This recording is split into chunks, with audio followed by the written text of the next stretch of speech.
je m'appelle Anthony Signol et je vais vous lire un texte absolument magnifique dans son intégralité. C'est un texte court d'un grand monsieur qui s'appelle Sébastien Vidal. Le texte est intitulé Le craquement. Et si je le lis dans son intégralité, c'est que ce texte est trop beau pour être amputé.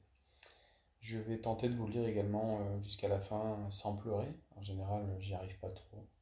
C'est un texte absolument magnifique et il a un petit peu d'actualité. Dans ce monde où tout part un petit peu en cacahuète, il permet de se recentrer sur l'essentiel. Voilà. Le craquement. Je suis un être âgé de 196 ans.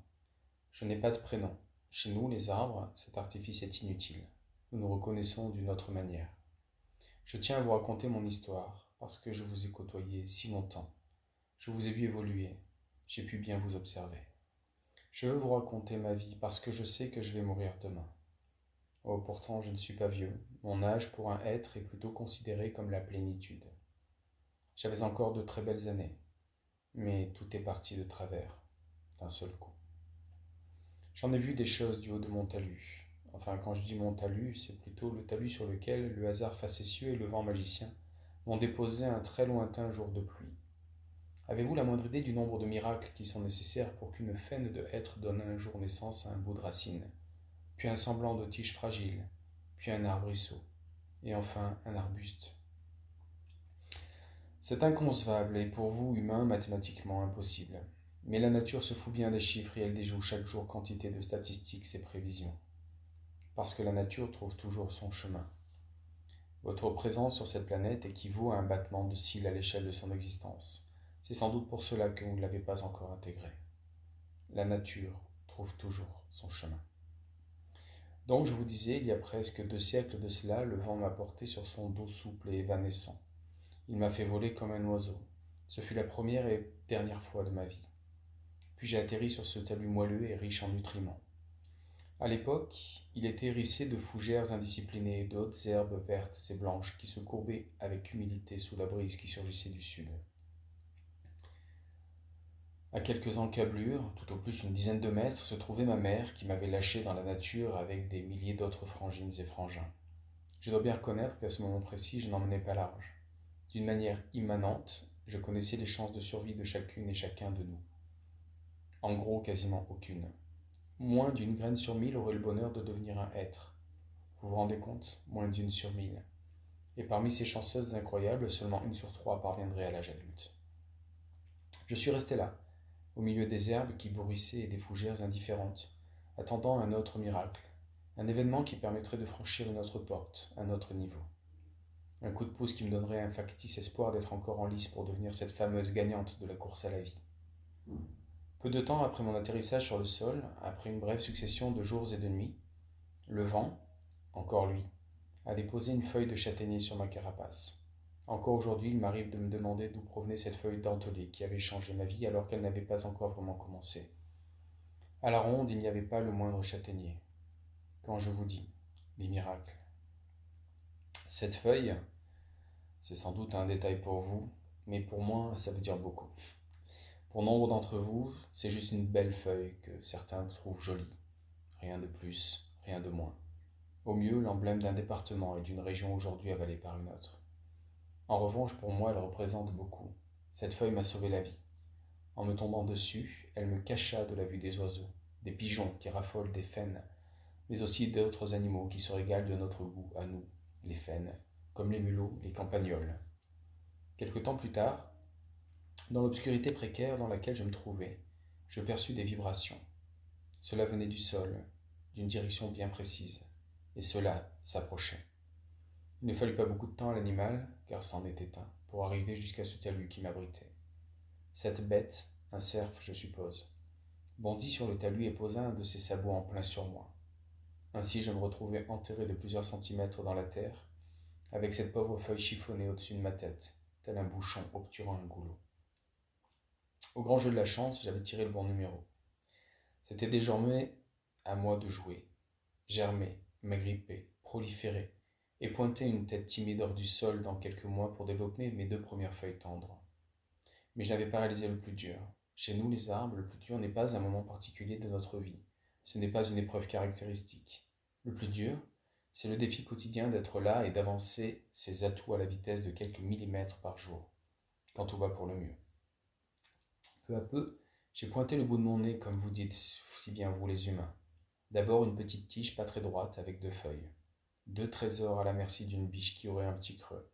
Une tige frêle offerte à l'appétit du cerf ou encore d'un sanglier furieux lancé à pleine vitesse. Parce qu'il y a 200 ans, je peux vous dire qu'il y en avait un paquet de ces bestioles. Et puis les parasites m'ont évité.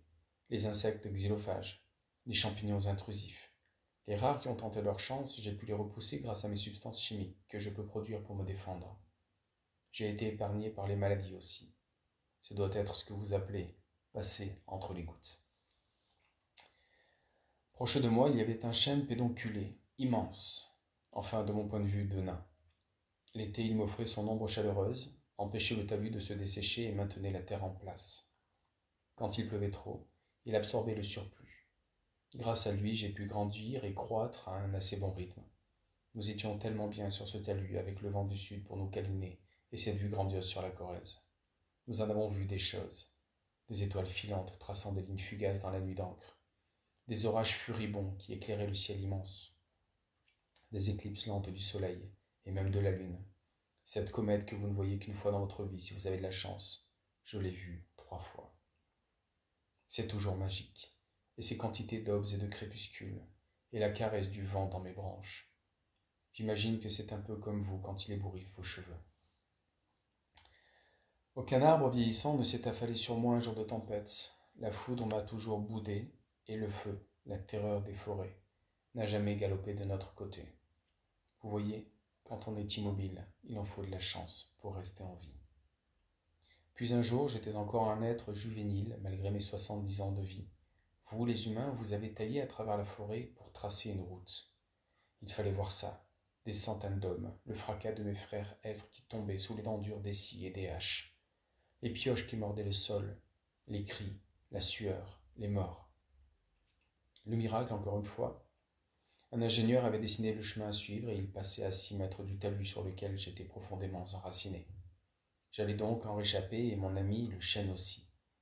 Nos journées furent alors rythmées par le passage des gens à pied, des chevaux et des carrioles. Longtemps ce ne fut que cela. Puis un jour passa un drôle d'engin bruyant qui lâchait une fumée noire dans son sillage. J'étais déjà grand et fort. J'avais dépassé en taille mon voisin le vieux chêne. Maintenant c'était moi qui l'abritais de mon ombre. La vie s'écoula comme cela, des oiseaux continuèrent à bâtir leur nid dans mes branches, le pic-et-pêche persista à faire résonner mon tronc. Les saisons passèrent comme les nuages dans le ciel, les années, les décennies. Vos drôles de voitures se perfectionnèrent, devinrent plus rapides, plus bruyantes, plus polluantes et plus nombreuses. Certaines finirent le nez dans le talus, trop pressées. La route abandonna la terre et les cailloux et se para d'une robe noire et dure.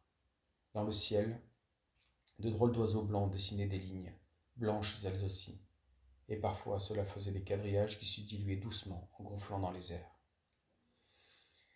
Il y a très peu de temps, le vieux chêne et moi avons reçu des informations alarmantes. Quand un danger menace, nous les arbres, nous pouvons nous prévenir en fabriquant des sortes de phéromones que nous libérons dans l'air.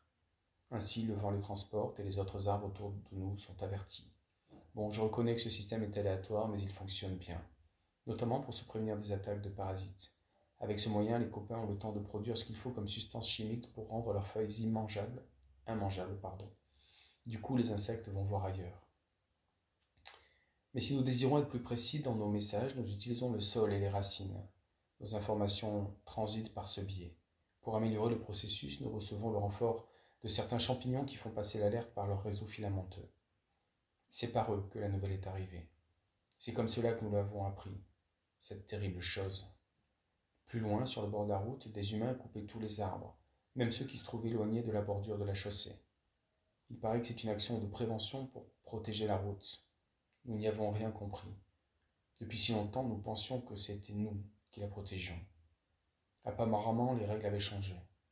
Nous avons entendu parler d'une histoire de fibre, un truc vital, mais nous n'en savons pas plus. Nos derniers jours ont été affreux. Nous percevions le bruit des tronçonneuses qui mordaient le corps de nos congénères.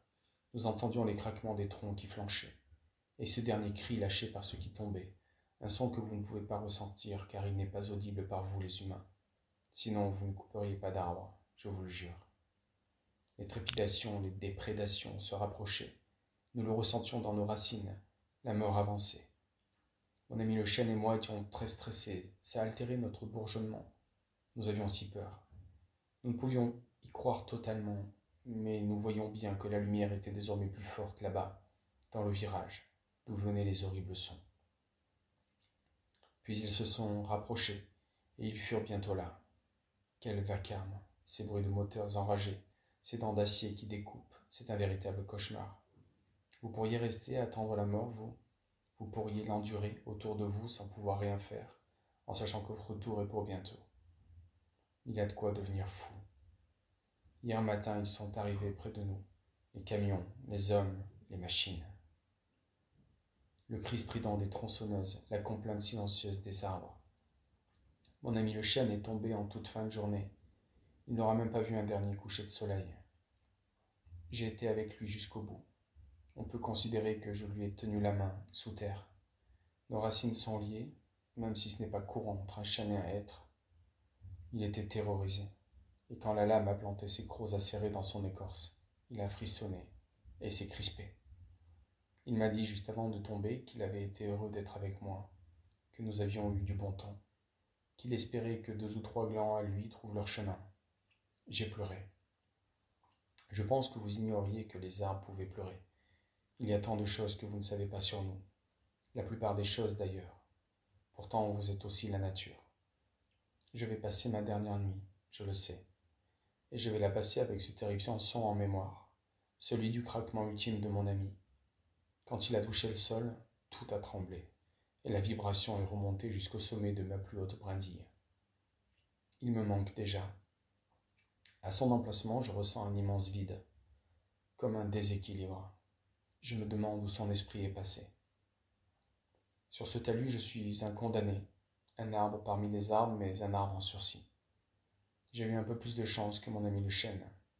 Les humains m'ont accordé un crépuscule supplémentaire, et ainsi donc un aurore, le dernier. J'en ai vu tellement, je les ai tous aimés. Je n'arrive pas à y croire, mais demain ils seront là. J'espère que ce ne sera pas trop long. J'espère que ça ne fera pas trop mal. C'est bizarre, je repense à cette brise qui m'avait déposé, et à cette feuille, puis se serre, les 3 premiers coups de pouce de ma vie. Cette année, je ne produirai pas de feuilles.